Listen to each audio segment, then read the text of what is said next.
Now, what we're looking for is a motor that's got a short in it on a Haga unit.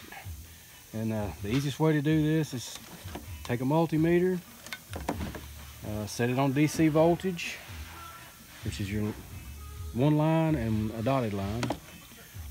Take your negative probe, put on the ground side of your battery, the red to the positive side.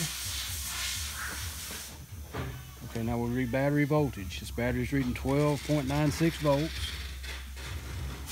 All right, then we're going to start the unit up. And once you start it up, you'll see a voltage drop. 70 plus 66.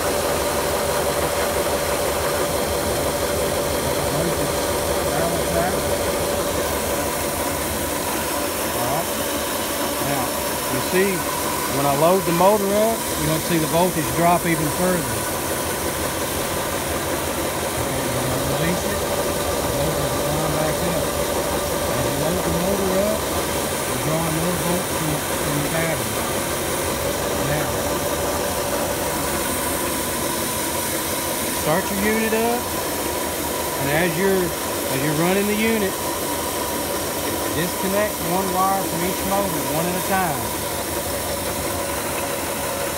Watch your voltage and see how far it comes up. Normally,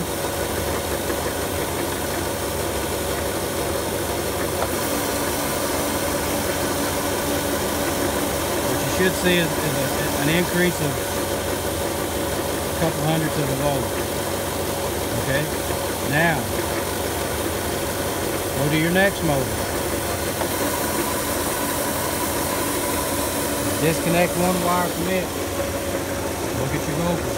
These two motors have read about the same as far as voltage increase when you disconnect the motor. Now, if you disconnect the motor and you see a large voltage increase, then that's going to be your bad motor. That motor is drawing more voltage than the other one. That will cause your fuse to blow. And should cause one of your brushes should be turning slower than the other.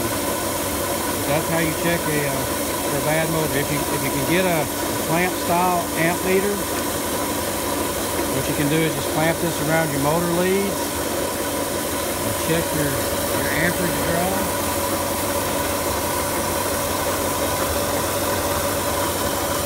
The higher the numbers, it means the harder the motor is working. And that'll be your bad motor. But if you just have just a regular multimeter, that's the easiest way to check for a bad motor.